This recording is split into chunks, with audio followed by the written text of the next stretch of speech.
Bonjour, bienvenue donc à ce débat sur le logement donc organisé par l'UNCAS. Nous avons le grand plaisir donc d'accueillir Monsieur Jean Leonetti et Monsieur Thierry Repentin, à qui je vais remettre tout de suite ce très beau guide donc réalisé par l'UNCAS, Priorité Logement. On est vraiment au cœur du sujet. Thierry Repentin, donc vous êtes maire de Chambéry, vice-président de l'Association des maires de France et bien sûr président de l'ANA. Jean Leonetti, vous êtes maire d'Antibes de Juan-les-Pins, président de la communauté d'agglomération Sophia Antipolis. Alors peut-être une question nationale avant d'en venir à ce que vous réalisez, à ce que vous mettez en œuvre dans vos communes respectives face à cette crise du logement que chacun connaît, qui est due à cette contraction du logement locatif et à une saturation du marché social. Quelles solutions faut-il, selon vous, apporter? Est-ce que vous avez un message, que ce soit pour le gouvernement ou le Parlement? Monsieur Leonetti, peut-être? Je ne serais pas étonné que je vous dise que la décentralisation apporterait effectivement une partie des solutions. Si je prends l'exemple d'Antibes-Juan-les-Pins, on a besoin d'énormément de logements intermédiaires.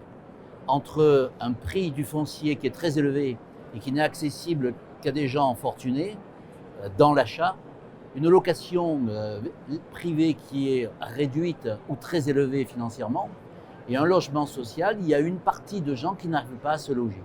Et comme on a une technopole de Sophia Antipolis qui crée fort heureusement 1000 à 1500 emplois par an, ça veut dire que ces gens arrivent sur un territoire avec un métier, avec un projet, et ce projet familial, ils n'arrivent pas à le mettre en œuvre à cause de la crise du logement.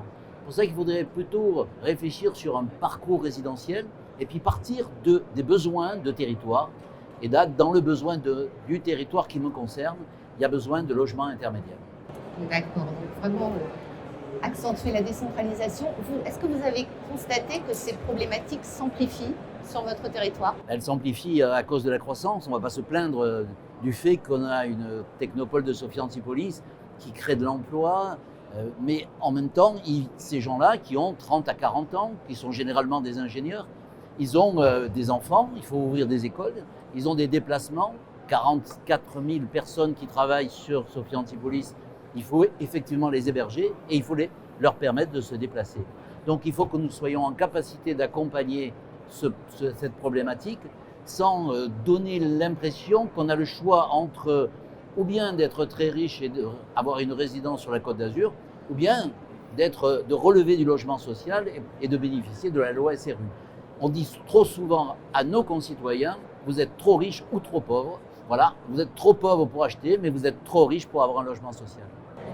Très bien. Monsieur Repentin, peut-être sur ce sujet donc du national. Oui, alors en fait, je pense qu'il y a une difficulté globale du logement dans notre pays sur tous les segments. C'est-à-dire que si on veut parler du parcours résidentiel, il faut vraiment s'assurer que de la résidence d'hébergement d'urgence jusqu'à l'acte d'acheter un logement ou de construire une maison, l'État réinvestisse la politique du logement. Car la crise dans laquelle nous nous trouvons, dont tout le monde dit qu'elle est une bombe sociale, c'est une réalité. Et pour ma part, je pense que nous ne sommes pas encore dans la période la plus grave de la crise du logement, car c'est une politique structurelle qui ne produit des effets qu'à moyen terme. Ça veut dire que si on veut s'attaquer à la crise du logement aujourd'hui, qui est réelle, il faut prendre des décisions, des actes qui ne produiront des effets que dans 2 ou 3 ans. Donc je dis aussi à mes collègues maires de France, ne croyez pas que nous allons la résoudre à court terme, ça sera du moyen terme. Et il faut redonner des moyens à la filière du logement social dont nous avons besoin. Il faut construire des centres d'hébergement d'urgence plus nombreux que nous en avons aujourd'hui. Il faut inciter nos compatriotes à investir pour être bailleurs dans notre pays parce que nous avons besoin du logement privé. Et puis que on accompagne aussi celles et ceux qui veulent construire à travers notamment le prêt à taux zéro qui doit retrouver une réalité sur tout le territoire national, ce qui n'était malheureusement plus le cas. Est-ce que vous souhaitez qu'il y ait une nouvelle loi ou pas forcément? Alors, on peut avoir une nouvelle loi. ce que je demande en ce qui me concerne, c'est d'avoir de nouveaux moyens Voilà. qui accompagnent les maires. Je ne pense pas que la priorité, c'est de savoir si on doit avoir 100% des affectations des logements sociaux dans les mains des maires. C'est demandé par un certain nombre de nos collègues. La réalité, c'est qu'il faut construire plus avant tout. Notre pays a besoin d'environ 450 000 logements, tout confondus par an. On sera probablement aux alentours de 250 000 à la fin de cette année. Donc il y a un déficit qui fait qu'aujourd'hui, on ne peut plus sortir du logement social. On ne peut plus y rentrer d'ailleurs parce qu'il n'a pas suffisamment de produits. On ne peut plus accéder à l'accession à la propriété parce que les coûts de construction sont trop chers. Donc il faut redonner des outils aux maires. Moi, je plaide par exemple pour que les maires puissent avoir un partage de la plus-value foncière. Parce que quand on a un terrain agricole qui devient constructible, le terrain a sa valeur qui fait 4 fois 500 fois plus que le terrain agricole. Donc une partie du produit de la vente devrait être affectée aux maires dans le cadre d'une politique de logement. Pour ma part, je suis sur une zone tendue et je suis prêt, par exemple, avec mes collègues maires, à plafonner sur l'agglomération les prix du foncier pour qu'on puisse laisser espérer que les jeunes qui sont sur le territoire puissent se loger. Donc plus que d'une loi, je trouve que ce sont des outils dont on a besoin.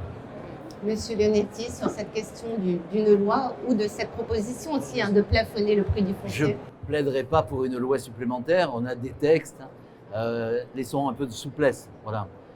Une des souplesses qu'on a essayé d'avoir, qui n'est pas une souplesse, mais qui est au contraire un cadre, c'est que maintenant, quand on construit un logement collectif à Antibes, on oblige à 40% de logement social et 10% d'accès à la propriété.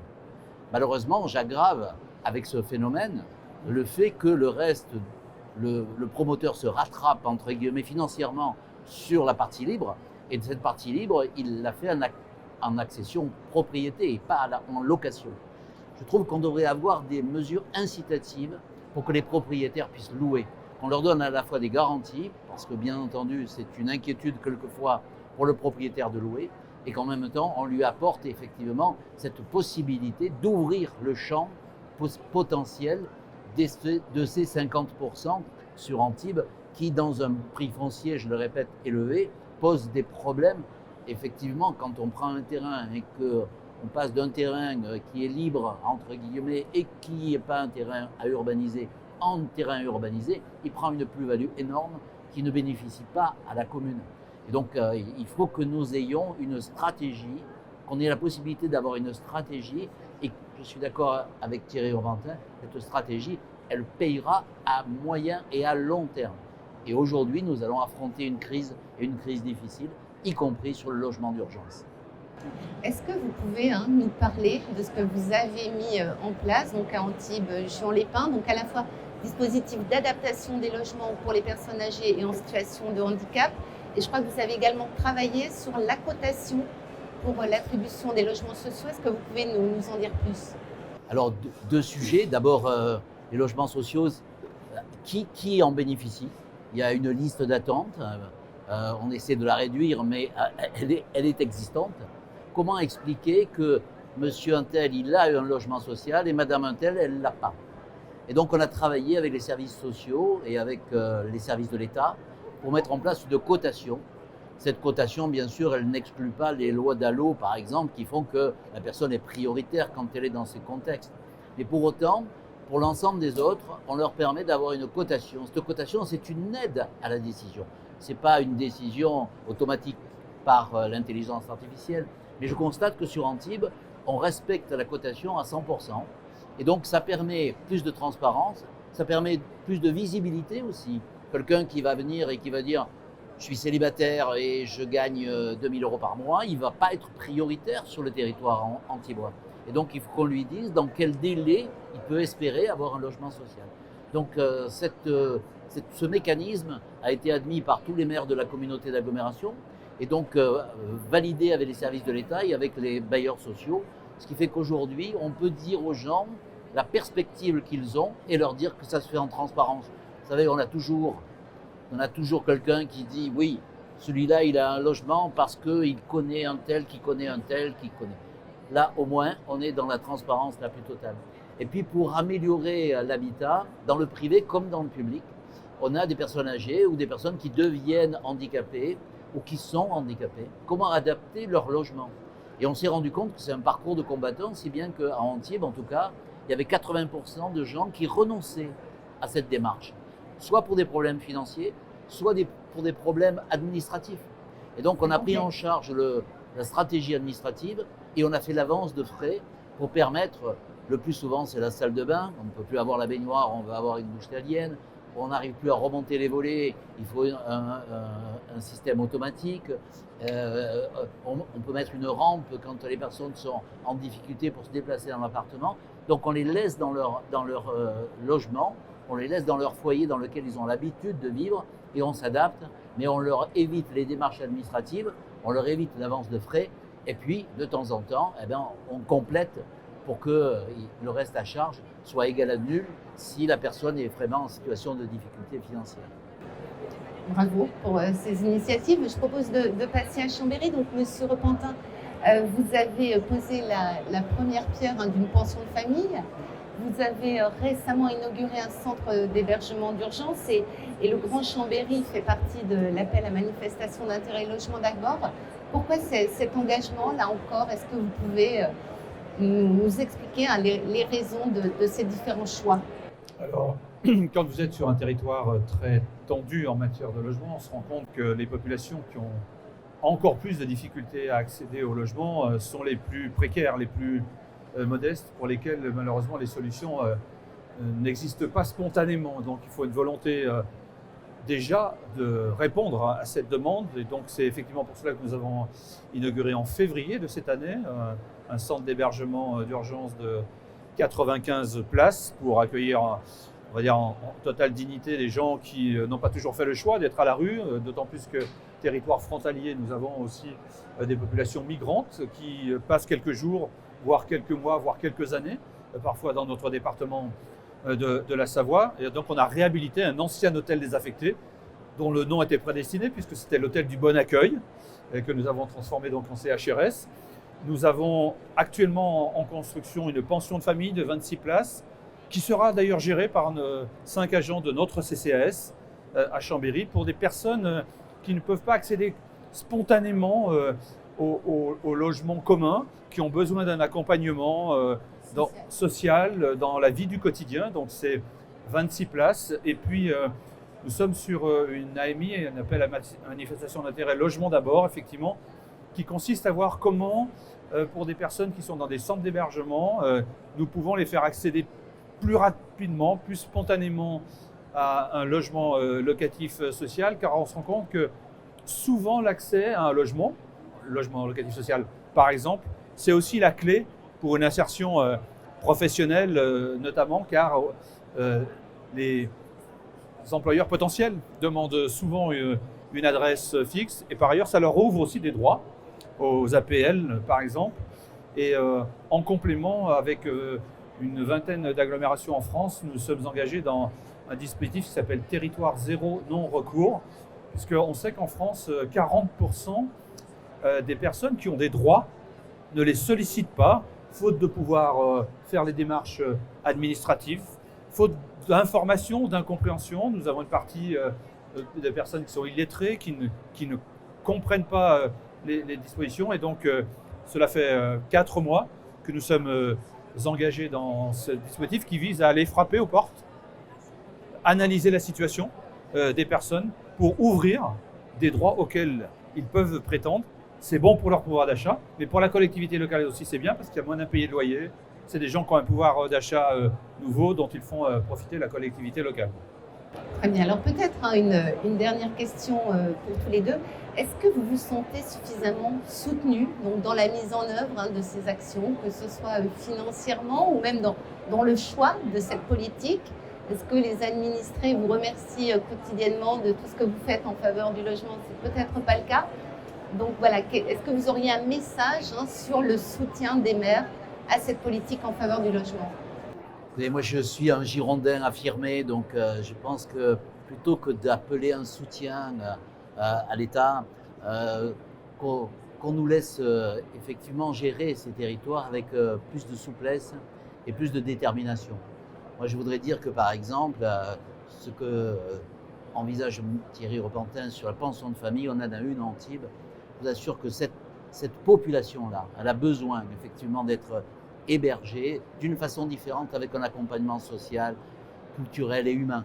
Donc la proximité ne sera jamais remplacée par une aide supplémentaire de l'État. Mais plutôt que nous donner des instructions, qu'ils écoutent nos propositions. D'accord, merci beaucoup. Monsieur Repentin? Moi, je dirais que sur ces opérations, pour le coup, c'est l'État qui nous sollicite, plus que nous ne sollicitons l'État.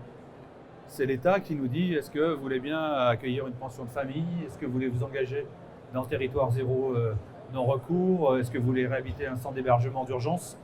Pour lequel, d'ailleurs, je précise comme président de l'ANA qu'il existe des crédits pour humaniser les centres d'hébergement d'urgence qui existent sur notre territoire, avec une ligne de crédit qui n'est pas toujours consommée.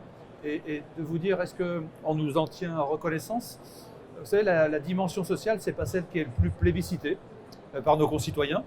Et le message que j'aurais plutôt à faire passer, c'est faire comprendre à nos concitoyens que nous avons besoin d'intervenir sur le champ social pour offrir aussi des chances que n'ont pas eu tous nos concitoyens et de ne pas, par exemple, systématiquement déposer un recours contre un permis de construire pour une résidence senior, pour une pension de famille, pour un organisme HLM, et de penser qu'ils ont, eux, la chance d'être logés et que c'est assez naturel que les maires répondent à la demande de toutes celles et tous ceux, à Antibes comme à Chambéry, qui sont sur des listes d'attente.